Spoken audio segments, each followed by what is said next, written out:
I'm gonna smash this on my head because apparently that's how you open it. Smash it on your head. This is part 5 of my behind-the-scenes reporting trip to Colombia. This is the final part, and this time it takes place in Cartagena. Cartagena por la noche, my favorite of the 3 cities I visited in Colombia. Cartagena is on the Caribbean coast, and it is one of the most charming, colorful, soulful cities with a beat that just vibrates through the walls. This part of the story is about pushing yourself for that extra little bit, because that's where the magic happens. By this part, I was so tired I thought I would collapse. I didn't think I could pull off any more shoots or stories. I don't know if you can see, look at my eyes. See, this is what happens to me when I reach a point of exhaustion. But in Cartagena, at the 11th hour, I shot one of the best stories of my entire career. I just want to say this is an experience I will never forget. I've never been inside a women's prison, period. But to be inside a women's prison in Cartagena and to have this kind of access to talk to these women. So here we go. It's Friday. It's our very last day of shooting. You know what, the camera is blurry, but that's a good thing. I don't want you guys seeing this too close. So we've got like 3 more stories to shoot today, so I've just got to pull through. Just got to make it through the rest of today. I can feel myself reaching that point of pure and total exhaustion. I can feel myself grinding to a halt.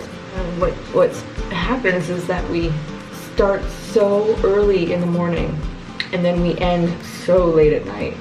So pretty much this entire week I've been getting only 4 or 5 hours of sleep.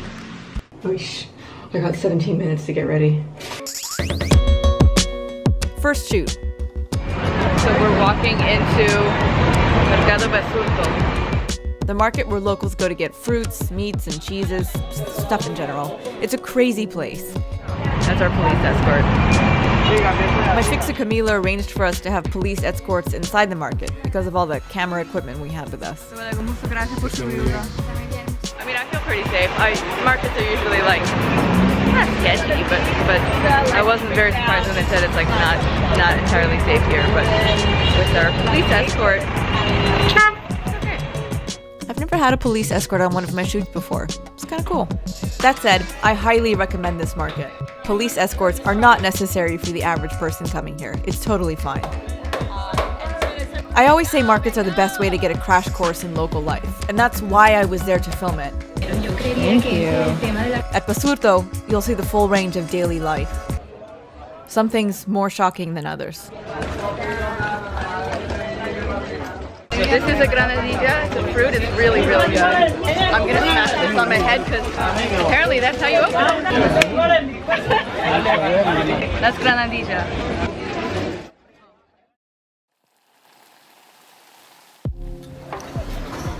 Holy shit. It's so hot. I'm losing energy so fast. It's my free day today. Me gustaría arepa de huevo y también un cappuccino grande con leche de almendras. And I decided I'd do nothing except kind of walk around the city. But I'm realizing that the city, Cartagena, is like the old city, the walled city. It's hard to navigate because the streets constantly change names. And the street changed. It changed in that intersection, even though it's the same street. And I have sweat not only dripping down my face, that's how hot it is. That's how sweaty I am. And it's just from walking. I haven't been, just from being outside. Y'all, Cartagena is hot. Steamy. Proof? We almost couldn't shoot this interview with Boris and Catherine, 2 fashion bloggers from Cartagena. The steam nearly killed my own camera. So when you go, just be prepared. I'm getting ready to go film one of the stories that I've been looking forward to filming pretty much the whole time before I even got here. We're gonna go film in a women's prison. The story that resulted from that day of filming in the women's prison remains my favorite. It was a story where every element came together just perfectly, and that doesn't always happen. But when it does, it literally brings me to tears. That thing on the wall, it says segundas oportunidades, which means second chances. That's the motto here, because the women are trying to give themselves a proper second chance through running the restaurant in the prison. All of this will make more sense in the full story. We should just leave our stuff in interno and then just come in a little bit later. Yeah, I don't want too many things. Yeah. Okay, so then we'll go. You see that look on my face? That's nerves. I'd never been inside a prison, let alone in a foreign country. And I wasn't sure how the women would take it, having an American journalist filming them, even though the staff told them ahead of time that we were coming. So that woman in the stripes behind me, she kept giving me side-eye all day. It made me even more nervous. What is that? I just wear a mic now. We're a mic now? Yeah. Sure. So I can't show you most of what we filmed here, except for the little blurbs that I shot on my little camera.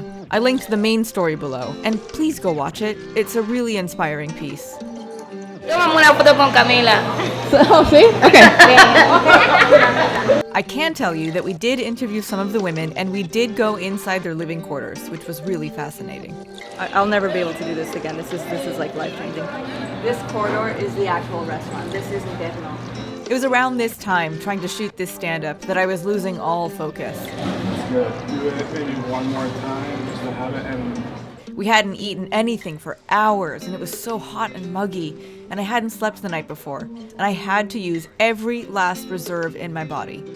After our shoot, which lasted into the night, we finally got to try the food in the restaurant. Okay, this beautiful dinner is from Restaurant Interno in the women's prison. It's so far amazing. Buen provecho, everybody. If ever you find yourself in Cartagena, please, please, please go to Restaurante Interno. You told me you were super annoying with the food.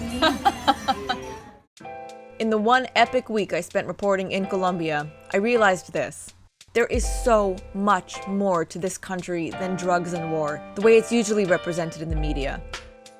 Had I given in to the exhaustion and not pushed myself in the prison and in all the other places I reported on, I wouldn't have learned what I now know about Colombia, and my reporting on it might have been different.